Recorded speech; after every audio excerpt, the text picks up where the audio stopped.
राजनीति, आंदोलन, किसान, करप्शन, गरीबी, इन सभी मुद्दों पर आवाज उठाएगा अब तक न्यूज इंडिया। सत्ता के आगे जब भी सवाल कमजोर पड़ने लग जाए तो सवाल उठाने पड़ते हैं। बोल के लफ्ज आजाद है तेरे, बोल के सच जिंदा है अब तक। आइए दर्शकों, एक बार फिर आपका स्वागत है अब तक न्यूज इंडिया पर। मैं जाबिर शाह। दर्शकों, जिस तरीके से हम तालीम माफिया के मुतालिक खबरें आप तक पहुंचा रहे हैं, चला रहे हैं, दिखा रहे हैं, मकसद हमारा सिर्फ ये है कि मालेगांव शहर में हो रही तालीम माफिया के खिलाफ एक इनकलाब, एक बगावत बर्पा हो सके। क्योंकि ये लड़ाई मालेगांव शहर की लड़ाई है, ये इस शहर के आने वाले बच्चों के मुस्तकबिल की लड़ाई है, ये इस शहर के भविष्य की लड़ाई है। ये लड़ाई हमारी अपनी लड़ाई नहीं, ये हम सब की लड़ाई है और इसमें हम सबको साथ होना होगा, शामिल होना होगा। अगर हम ये चाहेंगे कि ये लड़ाई कोई और लड़े, हम क्यों? तो इस प्रकार से कई साल गुजर चुके और कई साल इसी प्रकार से चलते रहेंगे, गुजरते रहेंगे। लेकिन हमें अब चुप नहीं रहना होगा। कभी ना कभी जुल्म के खिलाफ आवाज उठानी पड़ती है। आज इसी जुल्म के खिलाफ आवाज उठाने के लिए हमारे साथ अंसारी सऊद अहमद, जो सरदार हाई स्कूल से आज हमारे पास एक हिम्मत जुटाकर आए हैं कि वो इस जुल्म के खिलाफ आवाज उठा सके। एक बहुत बड़ी अक्सरियत मालेगांव शहर में हमारे पास जानकारी आई है कि 400 से ज्यादा ऐसे टीचर है जिन पर जुल्म और नाइंसाफी हो रही है, लेकिन किसी न किसी मजबूरी की वजह से वो चुप है, खामोश है। लेकिन हमें यकीन है कि एक दिन उनकी ये चुप्पी, ये खामोशी जरूर टूटेगी और उनका गुस्सा जब फूटेगा तो इन भ्रष्टाचारियों का भांडा भी जरूर फूटेगा। आइए बात करते हैं अंसारी सऊद अहमद से कि क्या है उनके मामला और उनके साथ क्या हुआ है। आप सरदार हाई स्कूल में किस पोस्ट पर थे और कब से थे? मैं सरदार हाई स्कूल में प्यून की पोस्ट पर हूँ। 1/6/2013 में ज्वाइन हुआ हूँ। अच्छा, अभी वहाँ ड्यूटी पर हो आप? ड्यूटी पे था मैं। 23/9/2024 को मेरे को निकाल दिया गया। टोनी बोला गया कि यार कल से मत आना, अच्छा, तुम्हारी जगह नहीं है यहाँ। अच्छा। और इसके पहले आप जितने साल सर्विस किए हैं वो क्या था? मेरे को आश्वासन दिए थे कि आपका हो जाएगा, गवर्नमेंट पेमेंट चालू कर देंगे, मगर मेरा अभी तक कुछ नहीं हुआ। कितने सालों तक? मैं 11 साल निकाल दिया वहाँ पर। अच्छा, 11 सालों में क्या मतलब व्यवहार रहा आपका मैनेजमेंट के साथ, मुख्याध्यापकों के साथ? मेरा व्यवहार सबसे अच्छी से। ये 11 साल में मेरे को सिर्फ 2 साल पेमेंट दिया है, उसके बाद 1 रुपया नहीं दिया मेरे को। क्यों निकाल दिया गया? रीजन बताया नहीं मेरे को, सिर्फ बोल दिया आना मत कल से। कुछ तो हुआ होगा, क्योंकि वहाँ पर जो है ना बोगस सीट कुछ ज्यादा ही लगा लिया वहाँ पर। अच्छा। और मेरी जगह कोई नॉन मुस्लिम को वहाँ पर लेकर आए। तो आपको कुछ ऑफर किया गया था, कुछ डिमांड की गई थी कि आपको अगर कंटिन्यू सर्विस यहाँ पर करना है तो आपको ये मतलब करना होगा, कुछ इस तरीके से? अब वो ऐसा मामला है कि मेरा ज्यादा सामने वाला पैसा दिया। आपसे डिमांड की गई? डिमांड की गई। कितने की डिमांड की?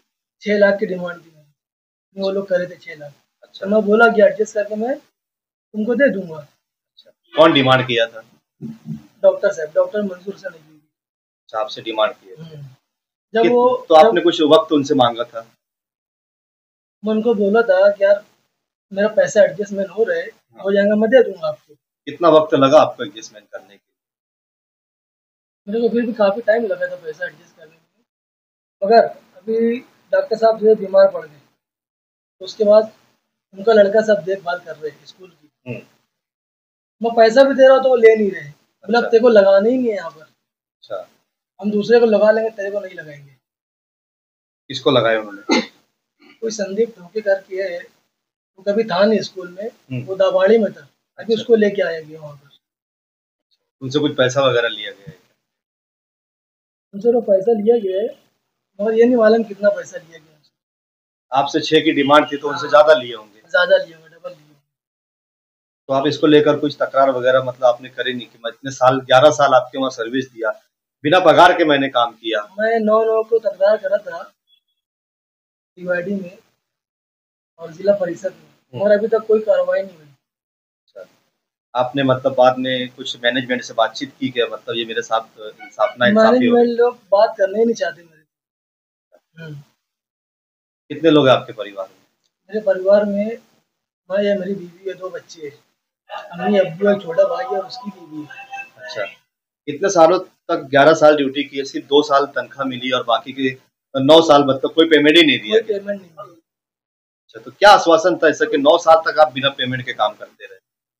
मेरे को जो है ना रिटायरमेंट सीट पे लगाया गया था और बोला गया था कि यार तुम्हारा हो जाएगा पूरा, हम्म, पेमेंट शुरू हो जाएगा, हम्म, 1 महीने बाद होगा, 2 महीने बाद होगा, ऐसे निकलते निकलते 11 साल निकल गया मेरा। और उसके बाद बोल देते कि यार कल से मत आना। अभी मेरे बच्चे हैं, मेरी आधी जिंदगी निकल गई, क्या खाएंगे वो लोग। मेरे बाबा थे अभी तक 11 साल संभालते हैं मेरे को, अब वही बोलते कि यार घर में मत रहे तू, हम्म। देखो तो स्कूल से निकाल दिए। अब क्या करूँ, मेरे को इंसाफ चाहिए। क्या मतलब चाहते क्या है आप, मतलब कौन आपको इंसाफ देगा? कहीं आपने इंसाफ की गुहार लगाई है क्या? कई जगह मैं बात कर रहा हूँ, वहाँ पे जिला परिषद में गया, डीवाईडी में गया, और कोई कानूनी कार्रवाई कर नहीं रहे मेरी। क्या अगला कदम, मतलब क्या आपने सोचा है, मतलब किस तरीके से आप ये लड़ाई लड़ने के लिए मैदान में आ रहे हैं? क्या आप कोई मतलब धरना आंदोलन करने वाले हैं परिवार के साथ मैं आप? अभी परिवार के साथ बैठने वाले हैं धरने पे, जो भी रहेगा तारीख बता दूंगा कौन सी दिन बैठेंगे हम। जिस कैंपस की हम बात कर रहे हैं, जिस स्कूल की बात कर रहे हैं, क्या लगता है कि वहाँ सारे कामकाज कानूनी तौर पर चलते हैं क्या? कानूनी तौर पर तो नहीं चलते हैं, क्योंकि अभी जो है ना 6-7 लोग का प्रोग्रेस लगाए गए, हम्म, वो कभी थे नहीं, 24 में आए, 19 से बताया जा रहा है वो लोग को। अच्छा। और जो क्लियर थे वो लोग को निकाल दिया बाहर। अच्छा, आपके साथ साथ और लोगों के साथ भी यह मतलब किया गया है? और लोग का तो मालूम नहीं, मैं और मेरा एक छोटा भाई है, दोनों प्यून के पोस्ट पे थे, दोनों को निकाल दिए अच्छा, और बोल दिए कल से मत आना। क्या मतलब वो जो इमारतें हैं, जो बिल्डिंगें हैं, जो कैंपस है, कितनी स्कूलें चलती है वहाँ पर? स्कूल तो एक है, उसमें 9 स्कूल चलती है। अच्छा। अब कौन साथ में चलाते हैं वो लोग, उस पर चौकसी होंगी, कार्रवाई होंगी तो सबको मालूम पड़ेगा। एक ही बिल्डिंग में 9 स्कूल है? एक ही बिल्डिंग में 9 स्कूल है। अच्छा, और कितने टीचर है वहाँ पर? टीचर वहाँ तो बहुत है, और कौन टीचर किस पे है ये भी मेरे को पूरी मालूमात नहीं है। क्या लगता है आपको कि वहाँ का जो सिस्टम है, वहाँ का जो मैनेजमेंट है, वो इतनी सारी मतलब 9 स्कूलें वहाँ पर चला रहा है, तो क्या लगता है आपको सब कुछ सिस्टम मतलब बराबर चल रहे हैं? वहाँ पर जो है सरदार स्कूल में सिर्फ 2 मैनेजमेंट की बात सुनते हैं, वही किसी मैनेजमेंट को वालों को बुलाते नहीं वहाँ पर। मेरे अब्बू भी मैनेजमेंट में है, अच्छा। एक बड़े अब्बू मेरे भी वही मैनेजमेंट में है, कभी नहीं बुलाते उनको। तो आपके साथ इतनी नाइंसाफी हो रही, वो कुछ नहीं बोल रहे? नहीं, क्योंकि उनके फेवर में है ना, जितना पैसा आता है डिवाइड होते हैं सब में, अच्छा। तो कैसे मेरे वास्ते वो लोग बोलेंगे वहाँ पर। तो घर के लोगों के साथ भी नाइंसाफी? घर के लोग के साथ भी नाइंसाफी। मैं सगा भतीजा हूँ डॉक्टर साहब का, डॉक्टर मंजूर हसन साहब का सगा भतीजा हूँ मैं।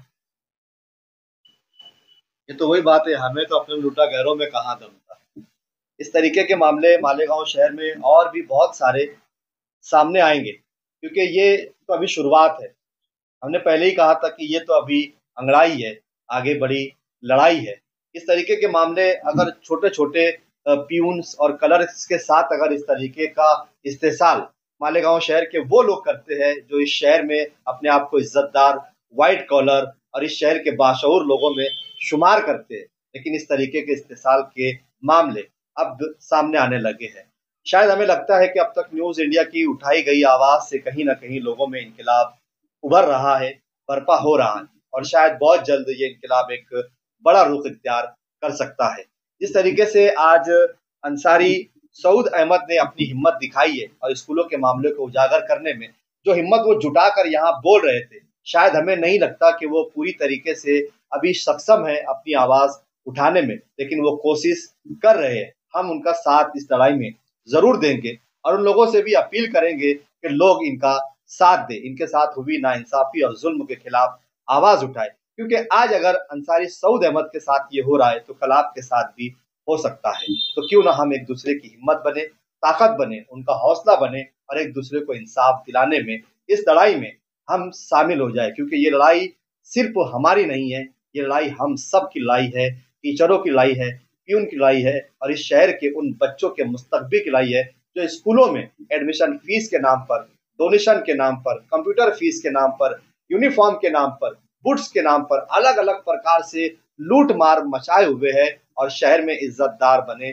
फिर रहे हैं। उनके चेहरे बेनकाब होना चाहिए और शहर की आवाम के सामने सच्चाई आनी चाहिए। अब तक न्यूज इंडिया इसके लिए पूरी ताकत के साथ कामकाज कर रहा है, लेकिन हमें आपकी हिम्मत और आपके साथ की जरूरत है, क्योंकि ये लड़ाई इस शहर की लड़ाई है, इस शहर के लोगों की लड़ाई है। जब तक आप हमारे साथ शामिल नहीं होंगे, कदम से कदम नहीं मिलाएंगे, तो शायद हम भी इस लड़ाई को कितना लंबा ले जा सकते हैं आपके बिना, ये हम आगे तय करेंगे। लेकिन अगर आपका साथ और सहयोग हमें मिलता है तो हमारा वादा है कि हम आपको इंसाफ दिलाने तक, आपके बच्चों को न्याय दिलाने तक आपके साथ पूरी ताकत के साथ खड़े रहेंगे, बने रहेंगे इन खबरों के साथ, और आप तक हर स्कूलों के मामले उठाते रहेंगे, पहुंचाते रहेंगे, दिखाते रहेंगे, आप तक पहुंचाकर आपको जागरूक करने की कोशिश करते रहेंगे। फिर मुलाकात होगी किसी नई स्कूल के नए मामले के साथ, जहां पर ये मामले इस स्कूल में है और भी स्कूलों के क्या मामले। बहुत सारी शिकायतें व्हाट्सएप के जरिए टीचरों ने हम तक पहुंचाई है,